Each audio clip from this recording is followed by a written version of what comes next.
Nadaanan nyo na ba ang bypass road na ginawa sa taas ng libu-libong palaisdaan? Ang proyektong ito ay ginawa upang mabawasan ang matinding trapiko sa kasalukuyang Lingayen to Binmaley Corridor at mapabilis ang biyahe ng libu-libong motorista araw-araw. Kapag tuluyang natapos ang dating humigit kumulang na 22 minutes na biyahe mula Barangay Bahay sa Lingayen hanggang sa Barangay Biek sa Binmaley ay magiging 7 minuto na lamang. Mahigit 18,000 na motorista ang inaasahang makikinabang araw-araw. Nagsimula ang proyekto noong 2018 at may kabuuang halaga ng humigit kumulang 2.8 billion pesos. Binuo ito ng mahigit 6 na kilometrong 4-lane concrete bypass road. Kasama ang mga permanenteng tulay, overpass, underpass, drainage system at iba't iba pang mga road safety features para sa mas ligtas at mas maayos sa paglalakbay. Habang binabaybay natin ang bagong kalsadang ito, mapapansin natin ang lawak ng right of way at modernong disenyo nito. Hindi lang ito para sa mas mabilis na biyahe kundi para rin sa mas maayos na daloy ng transportasyon ng mga produkto, negosyo at turismo sa buong Pangasinan. Malaking tulong din ang bypass road na ito sa mga bumabiyahe papuntang Lingayen, Binmaley, Dagupan at maging sa Western Pangasinan tulad ng Labrador, Sual, Alaminos at sa Bulinaw. Sa halip na dumaan sa masikip na mga bayan at intersections, magkakaroon na ng mas diretsyong ruta ng mga motorista. Sa kasalukuyan, tuloy-tuloy pa rin ang konstruksyon ng ilang bahagi ng proyekto at inaasahan namang matatapos ito sa susunod na taon, 2027. Samahan niyo ako at ating pasadahan ang Mala Expressway modern design ng bypass road mula Lingayen, Pangasinan papunta ng Binmaley, Pangasinan. Engine wakes, the quiet dawn, no map, no path I'm riding on. So andito tayo ngayon sa tapat ng simbahan ng Tarlac City. Ayan, tapos dito sa kaliwa, ayan na yung plaza. So anyway, ang rides natin ngayon ay pupunta tayo ng Lingayen, Pangasinan. So mula dito hanggang Lingayen, that's approximately 82 kilometers. So ang sisilipin natin doon ay ang napakagandang bypass road. Okay, merong ginagawang bypass road doon actually na dadaan sa gitna ng palaisdaan, gitna ng fish ponds. Kaya napakaganda ng bypass road na yun. Ang epic. At saka yung provision nun, napakaganda. Time check, 7:80 ng umaga. Ayan. So maaga, saktong-sakto yung mga gantong oras para bumiyahe.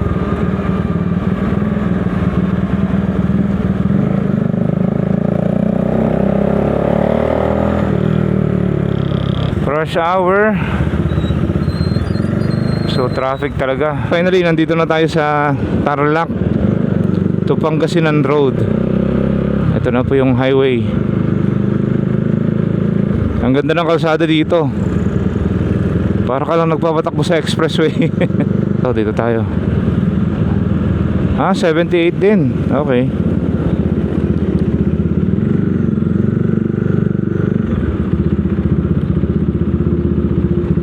$6.3 ang pakarga natin. Dito na tayo sa poblasyon ng Santa Ignacia. Sabi sa inyo, ang bilis ng biyahe dito eh. Asfaltado. Saan ka tayo kakain? Mukhang bagsak natin na ito sa Jollibee Saktong-sakto may kape pala sila dito. Oh, diba? Di nakapagkape pa tayo. Alright, beef tapa, coffee. Yan ang breakfast natin.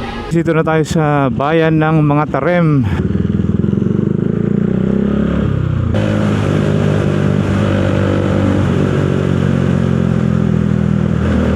Dito na tayo sa Aguilar, Pangasinan. Susunod na bayan dito, Bugalyon. Tapos doon na rin tayo kakanan papunta ng Lingayen. So napakalapit na natin sa Lingayen, Pangasinan. Bakit daw ginag-aaway kayo? Ang ganda ng kulay ng aso. Brown, tapos yung taas niya ay black. May resort din pala dito River Palm Resort. Parang malaki rin tong resort na to. Ito sa kanan.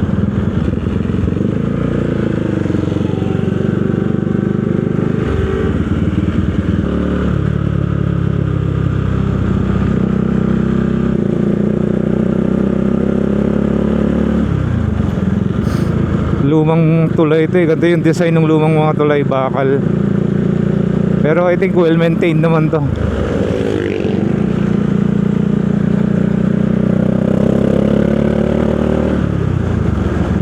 Let me love you.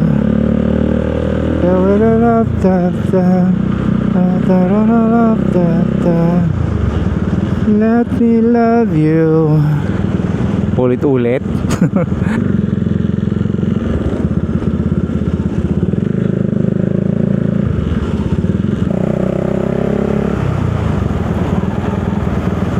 May tuloy din palang ginagawa dito. Papasok. I think pupunta rin to sa bypass road eh. Ito, dito tayo.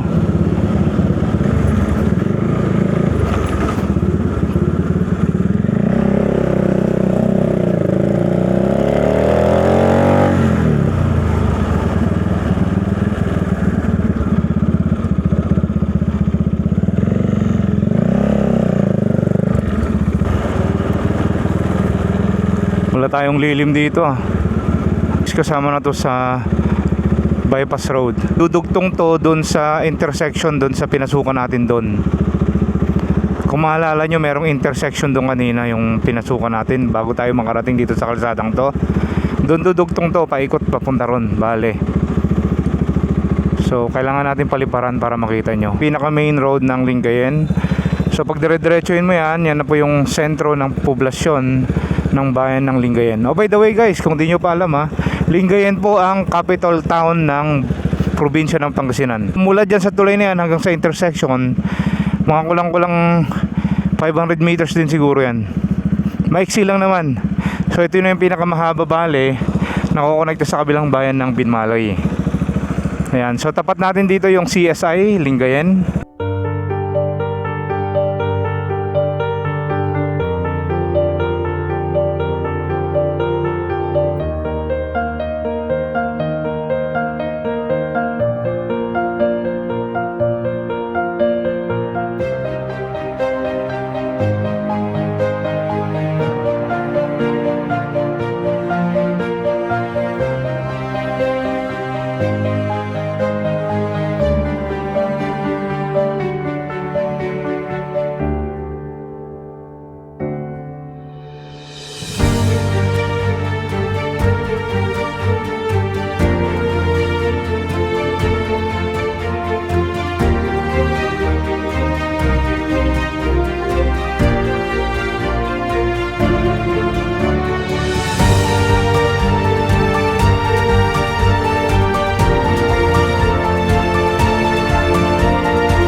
Ay tara, silipin lang natin yung dulo ng tulay na to, yung ginagawang kadugtong niya.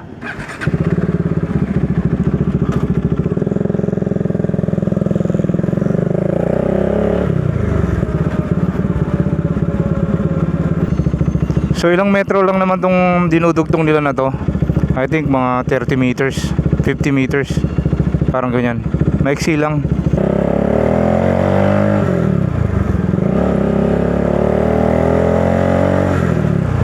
Welcome to Lingayen, to Binmalay Bypass Road. Ito na bali yung sentro ng Lingayen. So yan ang iba-bypass nya.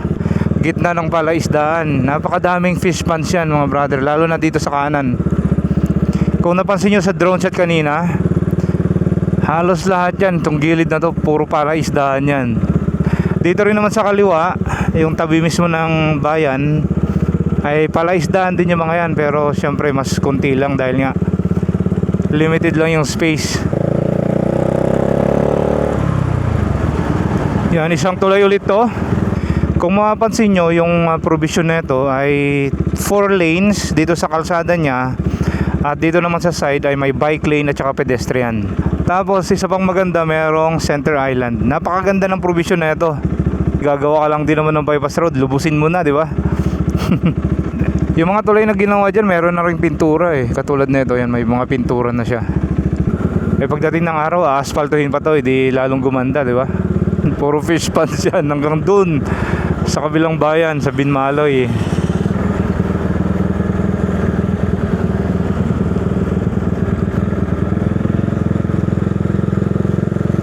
Ito isa pang tulay.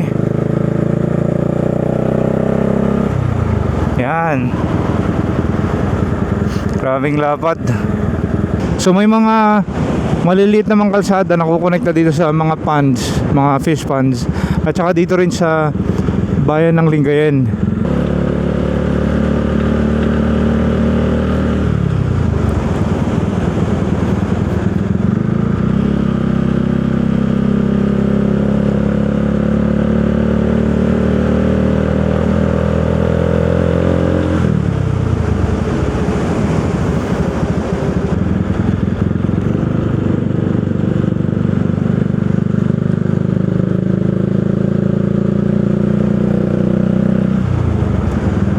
Yan, isa pang tulay, napakaganda dito.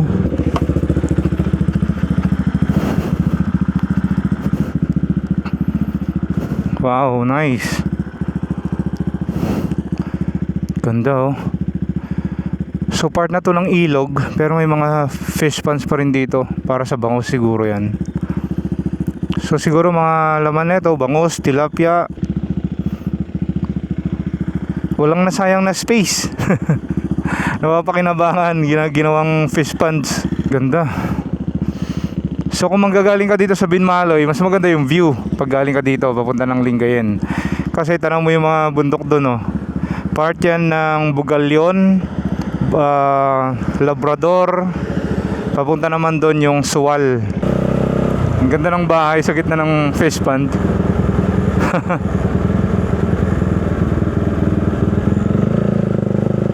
Ayos ah. So ito na guys yung pinakadulo ng sementadong bypass road. Bahagi na po to ng kabilang bayan ng Binmaloy.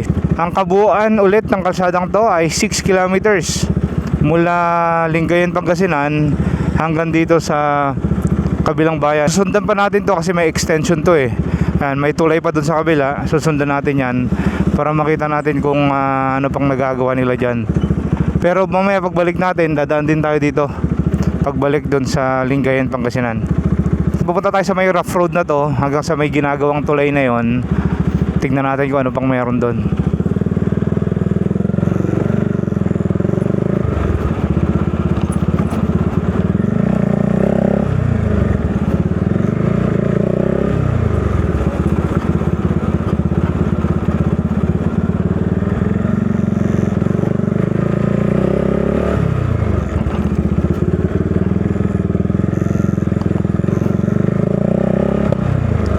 Mula dito naman sa Binmaloy papunta ng Dagupan.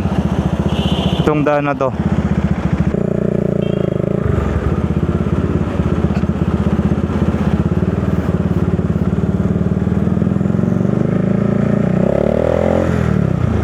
Parang mahaba na rin itong ginagawa dito ah. Ito yung extension guys na part ng Binmaloy.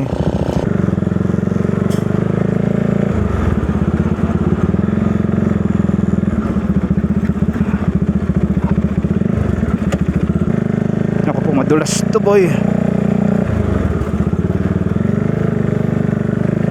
Madulaski. Yeah. Yun no.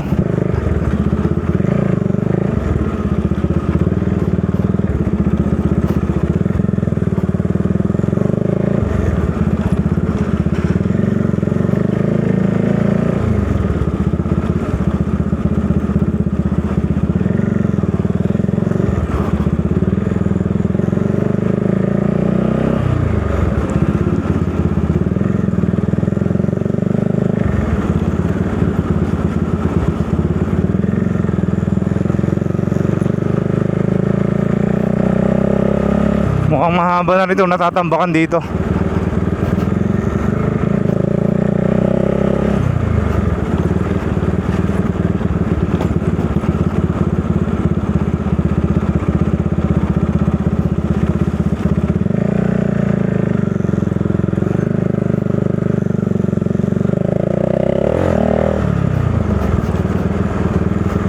Ayun na nga.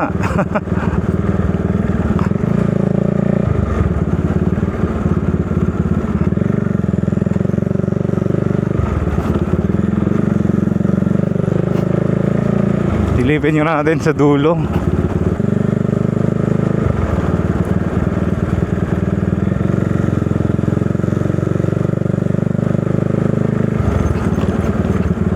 Let me love you.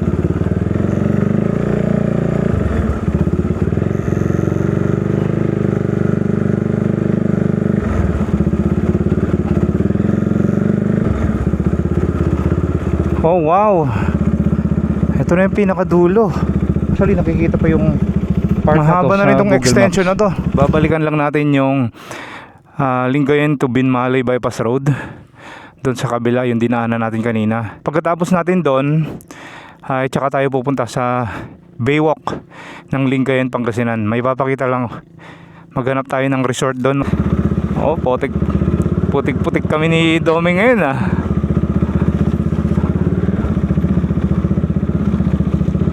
Kaya kung dumaan dyan maputik. Dito tayo. Okay guys, finally ito na yung putol na part ng bypass road mula Lingayen hanggang dito sa Binmalay. So mula dun sa extension na bypass road mula dun sa Binmalay ay 1.6 kilometers hanggang dito. So mula dito naman hanggang sa kanto or sa ilalim ng tulay nung pinasukan natin kanina sa may Lingayen, tignan natin pangkalahatan. Ang ganda ng view ng bundok mula dito. Wow. Woohoo!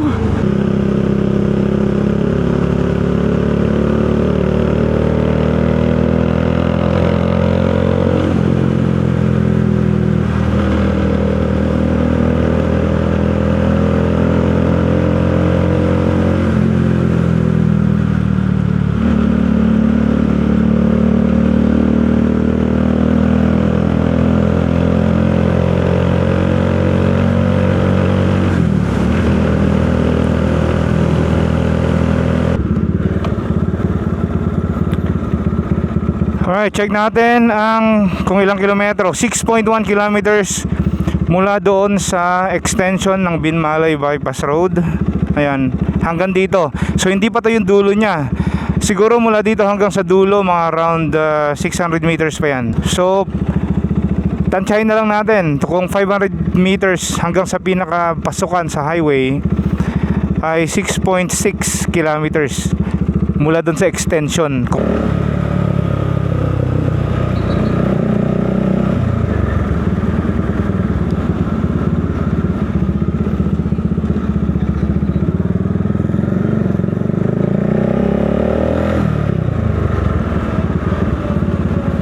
Doon tayo liliko.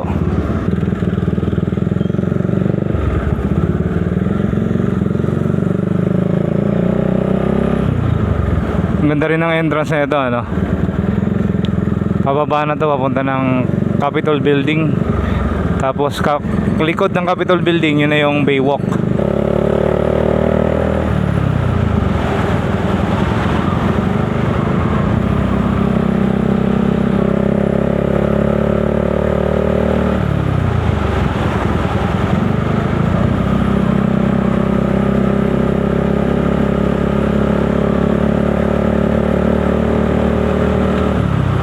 Haba rin na ito ah. Pwedeng tambayan. Pinaka center island.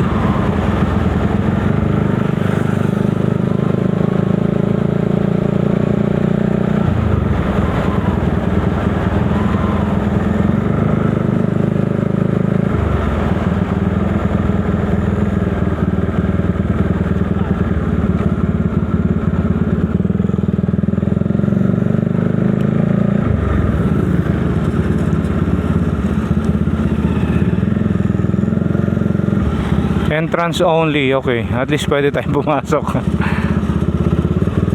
You are now entering Capitol Complex. Ganda, no? Parang mga building sa US, yung mga government buildings nila. Parang design kasi ito ng ano eh, ng, di ba, the Parthenon. Parang ganun yung design niya, may mga pillars na mga ganito. The Parthenon. Pero ito po yung design niya, napakaganda rin, di ba? Province of Pangasinan, erected Capitol building. Nako, merong Roman numerals. Ano nga yung M sa Roman numerals? 1,000. By the government for administration of civil state, promoting life, liberty, and pursuit of happiness. Ganda, ang aliwalas. Iba talaga yung vibes kapag may mga puno ng nyug na nakatanim eh. No? Tropical na tropical eh. Ganda.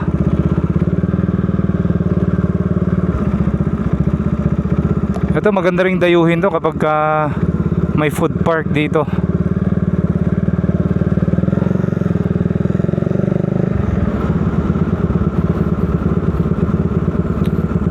Nice.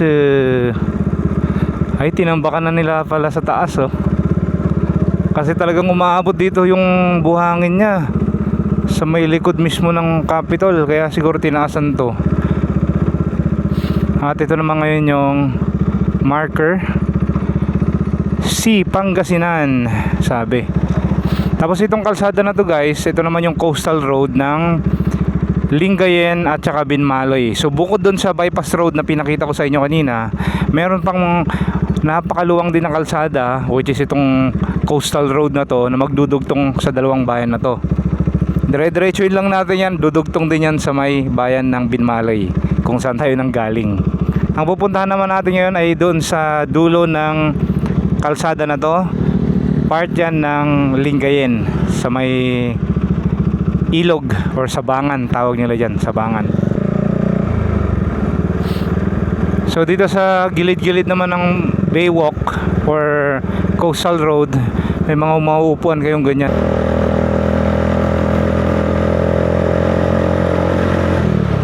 Presko ng hangin, sarap. Eto, makapansin nyo, pinapataasan. Sa malamang lalagyan yan ng bakod. Ayun na nga, lalagyan yan ng dike. May mga nakaabang ng mga bakal dyan na ibabaon para sa gagawing dike.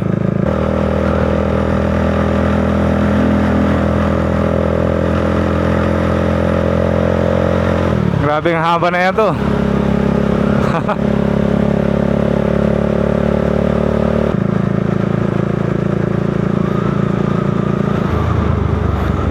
Ayan guys, ito na yung pinakadulo. Ito na yung sabangan, itong ilog. Ano kayang gagawing building dito?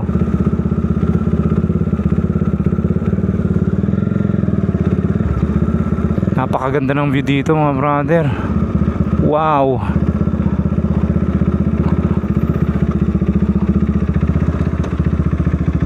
Solido. Isa pa sa pinaka-highlights itong mga bundok na to. Parang nagpapamping sila ng buhangin. Dito dumadaan yung buhangin na hinuhukay dun sa dagat. Pantambak dito sa ginagawang project dyan.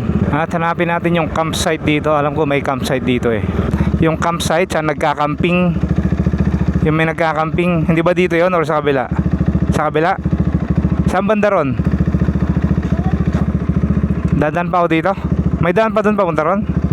Saan dyan? Ay, papakaliwa. Ah, okay. May daanan po doon. Baka naman mahirap. Opo. Mahirap yung daan? Hindi po. May lubak-lubak, gano'n? May putik? Wala po. Wala?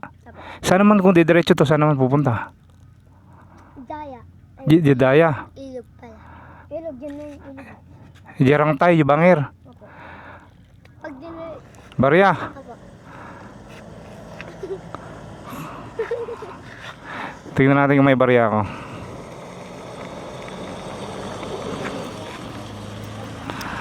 Oh, 20. Oh, 20, oh.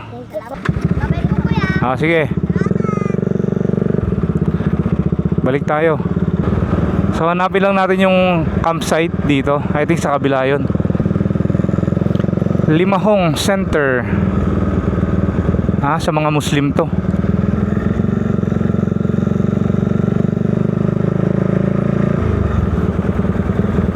Diyan na lang kaya tayo, ano, mga gilid-gilid dyan. Kaso baka maputik, basa. Wala na yung campsite. Yun yata yung nilinisan dun sa dulo. Yun yung campsite dati.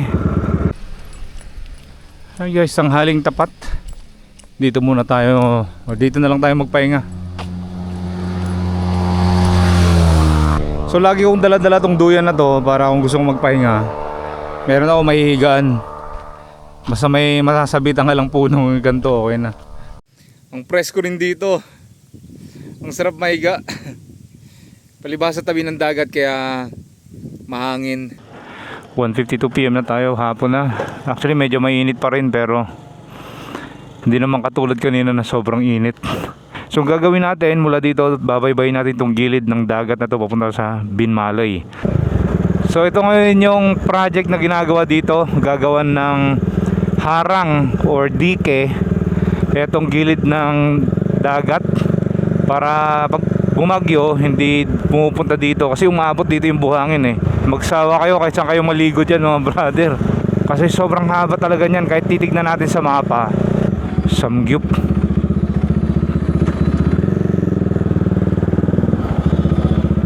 Parang gusto ko ng bulalo. Ano tayo na may bulalo?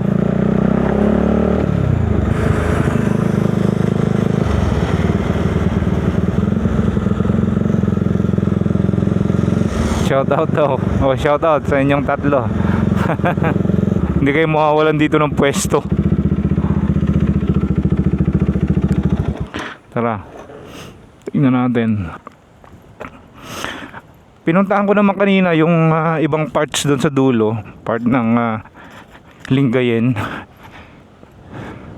Pero gusto ko lang mas makita niyo yung kung gaano talaga kahaba itong beach dito. Bali 2 bayan ang nakakasakop. Grabe doon, sobrang haba niya, no? Tapos doon pa sa kabila. Siguro mahirap bigyan ng hustisya to sa camera eh. Kahit sa drone shot mahirapan tayong ipakita kung gaano kahaba to. Pag ganun siya, pandesal, malunggay pandesal with cheese. Ganun pa yan eh. Malunggay pandesal with cheese.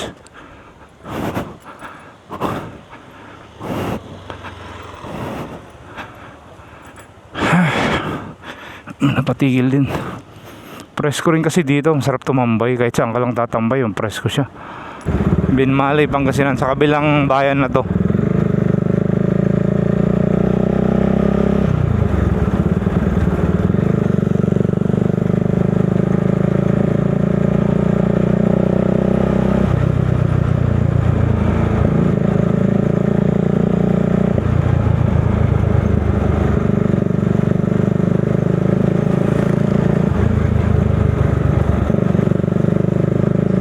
Ayan, ganyan mga kubo-kubo dati dito yan, ganyan kadami.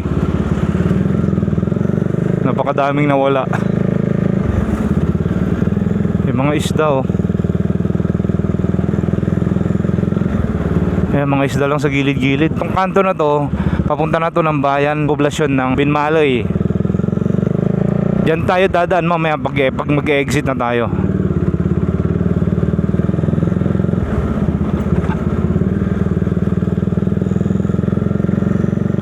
So ito yung itsura ng dike na sinasabi ko sa inyo kanina na ginagawa dun sa Lingayen.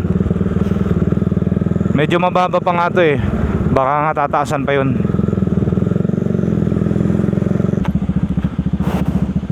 Yan, actually mababa pa nga to eh. Ayan, tumba yung mga pailaw. Pero hanggang dun maraming mga resorts yan. Madadaanan natin mamaya.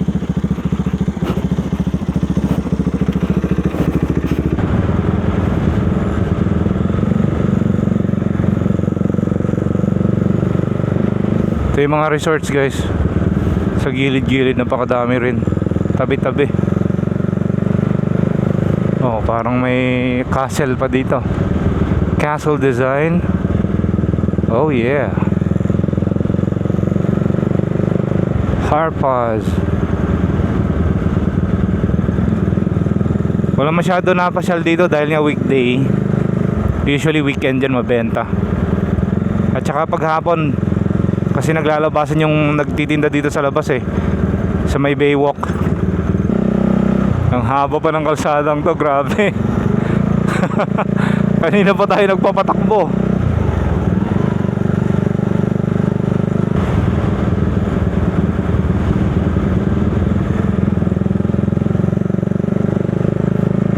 Asyong Beach Camp. May beach camp pala dito sa dulo eh. Yan, beach camp na yan. So anyway guys, ito na yung pinakaputol. Ganun pa rin naman, ito pa rin yung putol katulad nung last na punta ako dito 5 years ago na ata, nakakalipas. Pero kung idediretso nila to, napakagandang bypass road slash coastal road to. Baywalk, parang ganyan. Ang goal naman natin ngayon ay silipin yung pinakabungad nung bypass road mula sa highway. Ang forecast ay uulan ngayong alas 3 hanggang alas 4 siguro to, or maya maya lang. Ayan, kung makulimlim na doon yung dadaanan natin pa uwi, makulimlim na. Parang kitang kita ko yung ulan na bumabagsak doon, no? Pero bandang ano pa lang yan, Aguilar siguro, or Bugalyon. Maya lang babagsak na dito yan. Pag dediretsuin mo to, papunta yan ng Labrador, Pangasinan. Pagkakaliwa ka naman dito, papunta yan ng Bugalyon.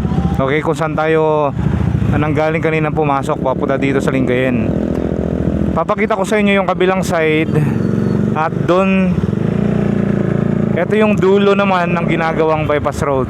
Ito yung ginagawa nila dito. Actually nakita to sa drone shot kanina. Maiksi na lang din yung gagawin dyan. I think hindi na aabot ng 100 meters, or siguro 100 meters mula dito sa highway hanggang dun sa dugtungan ng papunta sa tulay. So yan na lang po ang ginagawa dito banda. At saka yung part ng tulay din na dinudugtong doon sa malapit sa CSI Lingayen. Ayan. Pero yung the rest passable na po yan hanggang Binmaloy. Hindi pa naman 100% na natatapos kasi meron pang extension naman doon sa may Binmaloy. Kakanan na tayo dito bale. Papunta na tayo ng Bugalyon. Tapos going back home na tayo. Sobrang kulimlim na yung dadaanan natin dito sa may bandang Bugalyon. Tina-expect ko na babayuhin tayo ng napakalakas na ulan dyan mamaya lang. Ito ko natatapusin ang vlog. Kung nagustuhan nyo ang video na to, please like, share, and subscribe. Mike Solo Riding Adventure signing out.